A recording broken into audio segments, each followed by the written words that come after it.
Hello everyone, welcome to Everyday Essential series of Shantha Lakshmi IAS Academy, where we are going to discuss the essential topics from the Hindu and the Indian Express. So today, as part of this series, let us discuss the topics from the 13th of June 2025, where we are going to discuss about the Global Gender Gap Report, next Aircraft Accident Investigation Bureau, and then the Mettur Dam, followed by Indian Coast Guard, and finally the mapping about the Sudan country.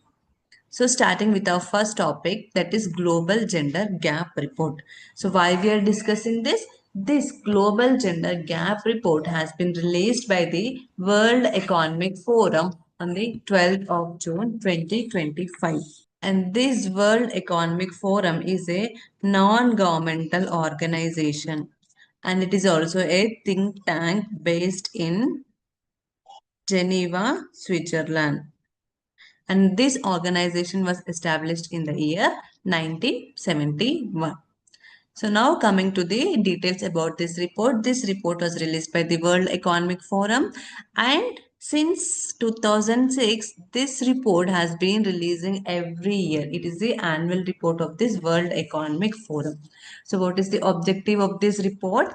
This report benchmarks the current status and the evolution of the gender parity. That is the ratio between the men and women in terms of four dimensions, that is health and survival, educational attainment, economic participation and opportunity, and the political empowerment. So by measuring conditions about these four dimensions, that is the health and survival, educational attainment, economic participation opportunity, and political empowerment, this World Economic Forum will measure this performance of indicators with respect to men and the women. So thereby they arrive at a index from 0 to 1.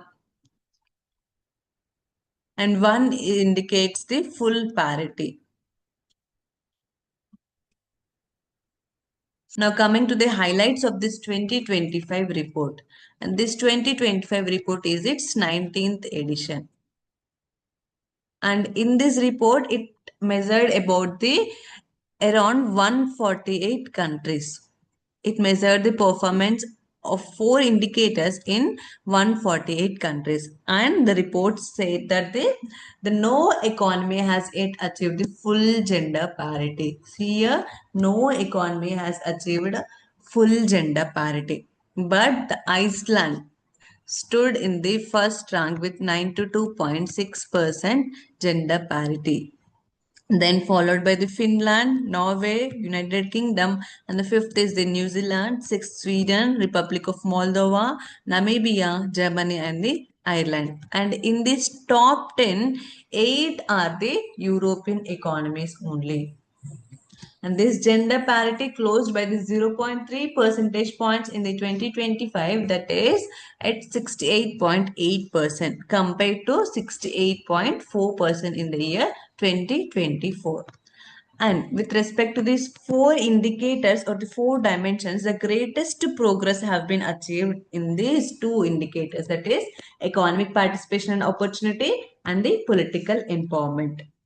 And the report also said that by comparing or by measuring about these 148 countries, it will take 123 years to reach the full parity globally. That is, men are equal to women in terms of these four dimensions, participation in terms of these four dimensions.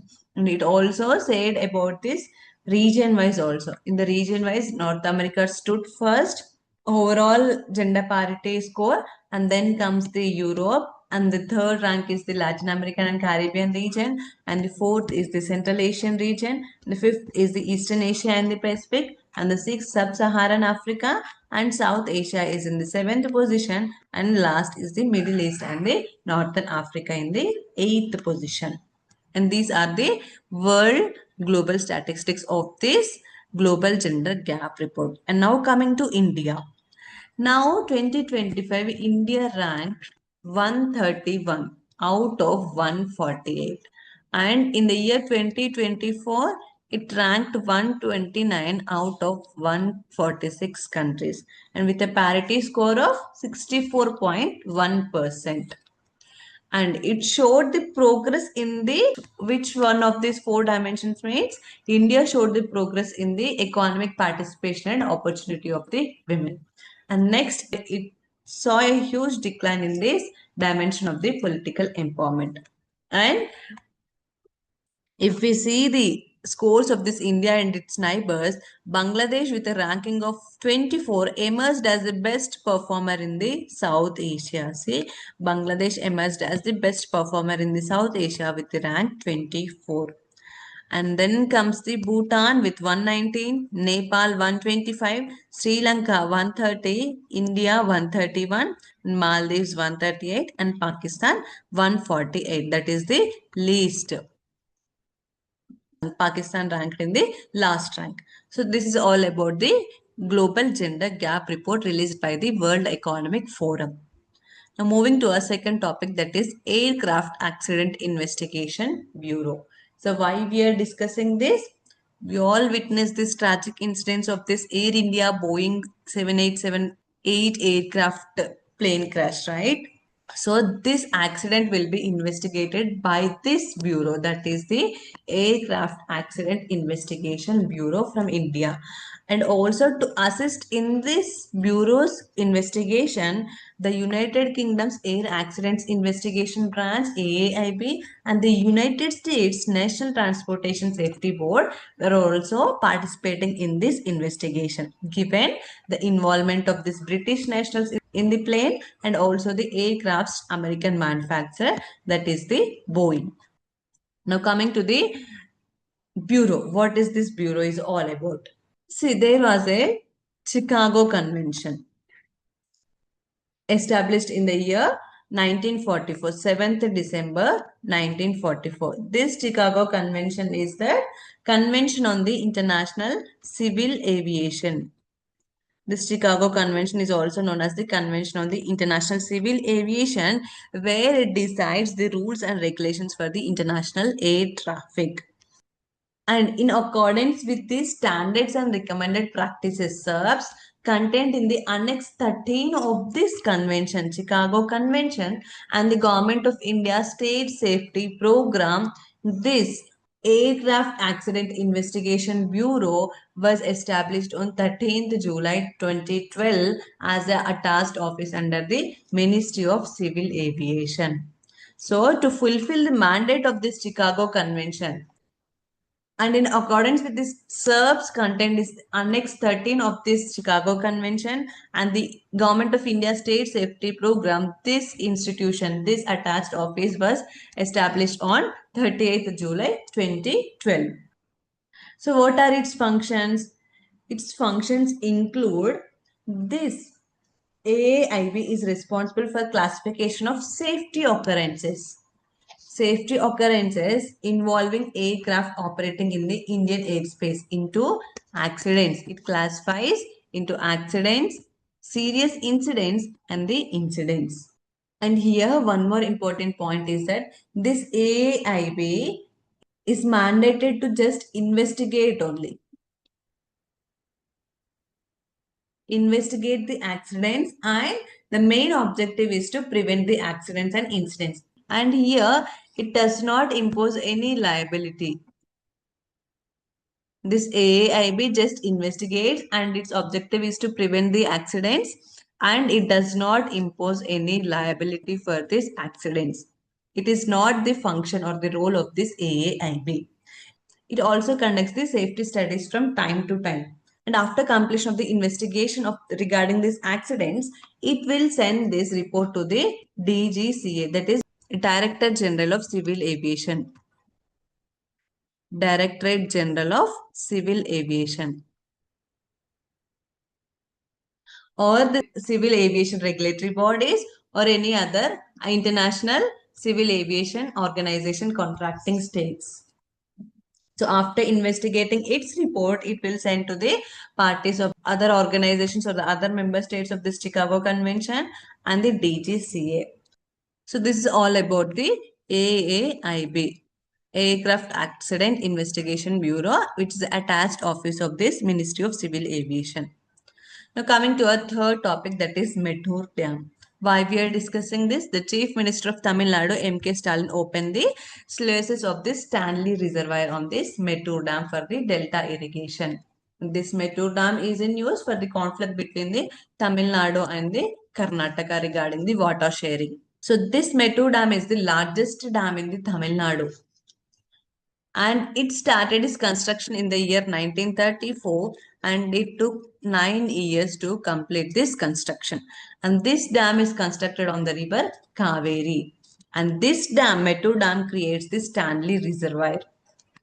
This dam also receives the inflow from this own catchment area, that is Kabini and the Krishnarajasagar dams of Karnataka. And the Hoganakal waterfalls is also present on its upstream of this dam. And there is a conflict between the Tamil Nadu and Karnataka regarding the Kaveri water sharing water. In that, Mettur Dam is also part of this conflict. Now moving to a fourth topic, that is Indian Coast Guard. So why we are discussing this Indian Coast Guard? See, on June 9th, we have this MV Vanhai 503 ship from the Singapore, which is heading from Colombo to Mumbai, caught fire in the Kerala coast, right? We have discussing about this fire accident. And in that process, yesterday we discussed about the role of the inquiries, right?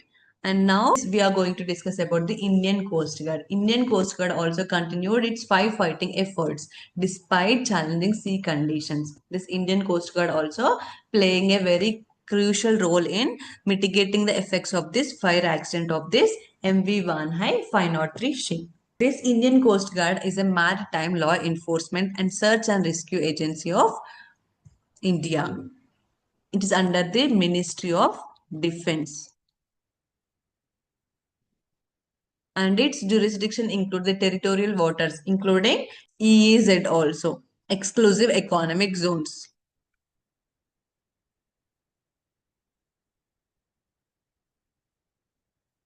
And it was established in the year 1978 after the recommendation from the Indian Navy.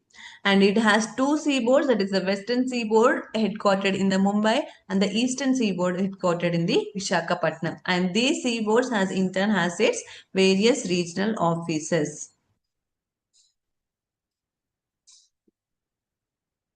And coming to the functions of this Indian Coast Guard, this Indian Coast Guard ensured the safety and protection of artificial islands, offshore terminals, and the maritime structures.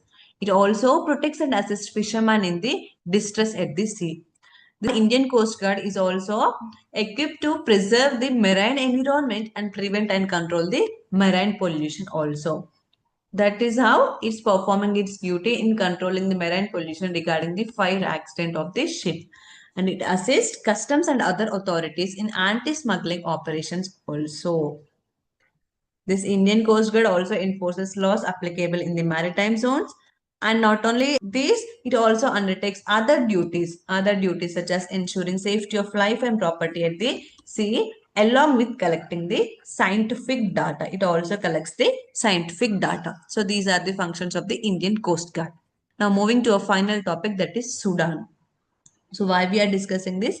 There is a civil war going on in Sudan, and as part of this, Sudanese paramilitary rapid support forces, that is RFS, has claimed a control of the strategic border zone with Libya and the Egypt. So let's see the mapping of this Sudan.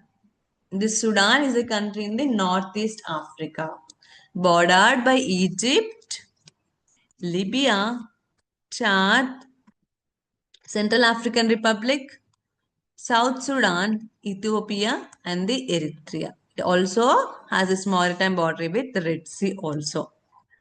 And its capital is Khartoum. And its ranges include Marra Mountains and the Red Sea Hills. The rivers Blue Nile and the White Nile flows through this country and meets the river Nile or forms the river Nile at this Khartoum capital. It also has the Lake Nasser or the Lake Nubia. And this Sudan is the least developed country. And it is the third largest country in area.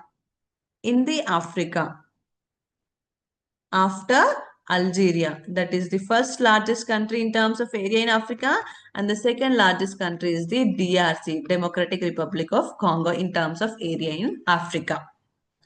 So that's all for today. Thank you.